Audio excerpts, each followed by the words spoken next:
Four teenagers went camping beside a quiet lake in Finland, a place that, until that night, was peaceful, untouched, and ordinary.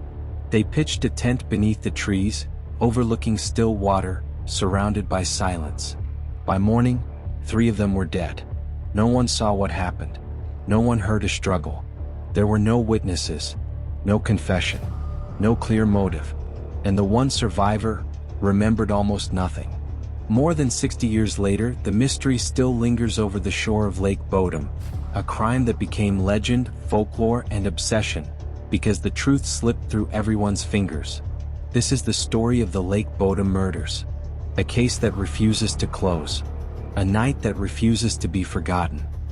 The morning of June 5, 1960. The sun rose slowly over the treeline at Lake Bodom, a calm stretch of water near Espoo, Finland. The area was popular with hikers and campers, a simple lakeside clearing, quiet and isolated, with nothing but grass, forest, and water stretching into the distance. 4 teenagers decided to spend the night there, 2 boys and 2 girls. They set up their tent close to the shore, laughing, talking, doing what teenagers everywhere do when they're just old enough to feel independent, but still young enough to believe the world is safe. Their names were Mila Ermeli Björklund, Anya Taliki Maki, Seppo and Tero Blume, and the boy who would later be called the survivor, Nils Gustafsson. They were last seen alive sometime late in the evening. After that, everything becomes darkness. The next morning, around 6 a.m., a group of boys out on a fishing trip noticed something strange from a distance. A tent, collapsed, torn, and oddly misshapen. At first, they thought the wind had damaged it. Then they saw something else. Something that didn't look right. The scene they approached would later become one of the most infamous crime scenes in Finnish history. The tent had been slashed open from the outside, and the teenagers inside had been attacked while they slept. 3 of them were dead. The only survivor was Nils, badly injured, disoriented, confused, and lying outside the tent. What happened that night, no one truly knows. And that is exactly what makes this case so haunting, because everything that followed only made the mystery deeper. Investigators quickly realized that the attack had been brutal, violent, and strangely chaotic. The victims had injuries consistent with both stabbing and blunt force trauma, yet no murder weapon was ever recovered. The tent had been slashed before the attack, suggesting someone stood outside, cutting into the canvas, while those inside had nowhere to run. The location was remote. There were no nearby houses, no working security lighting, no cameras, just trees, lake water, and open land. And then there were the missing items. Some belongings had been taken, wallets, clothing, personal objects. But the things stolen didn't make much sense in terms of motive. Nothing valuable enough to suggest robbery. Nothing specific enough to suggest a targeted attack. It looked staged, or careless, or meaningless. And the shoes. Nils's shoes were found a distance away from the tent, covered in blood. Someone had worn them. But who? And why? The survivor, the only living witness to whatever happened, had suffered a concussion, a broken jaw, and severe facial injuries. He would later claim to remember very little about the attack. At first, people believed him. He was young. He was traumatized. His friends had just died. But as years passed, his memory and his story changed, and the uncertainties only grew. The early investigation focused on the idea of a random intruder, someone wandering the area, someone violent or unstable. Locals reported seeing a strange man near the lake, tall, thin, with a stern expression and a cold, distant stare.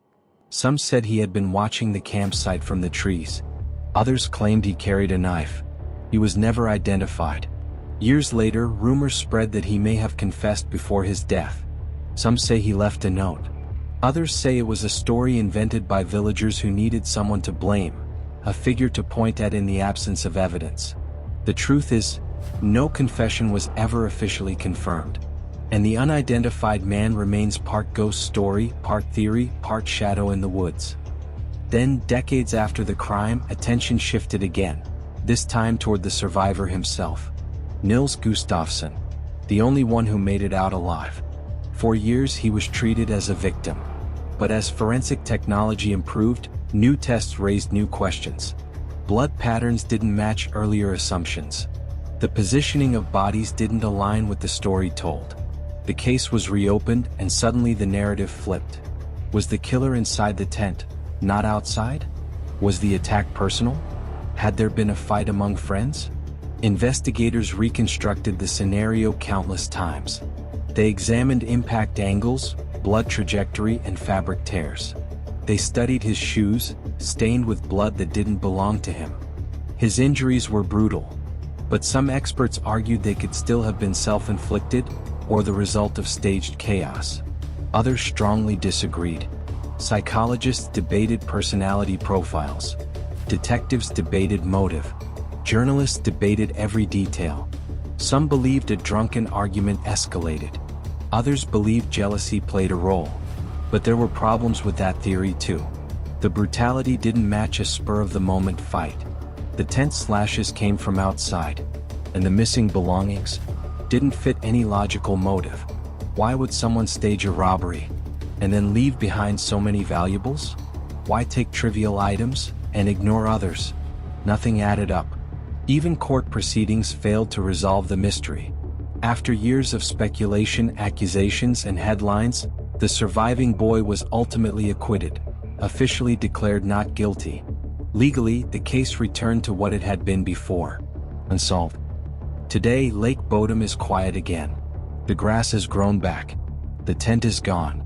Time has washed away footprints, traces, and fragments, but not memory, because some places carry stories with them. Stories retold in whispers. Stories passed down through generations, reshaped and rewritten every time someone asks, what really happened that night? Was it a stranger stalking the campsite from the trees? Was it a crime of passion?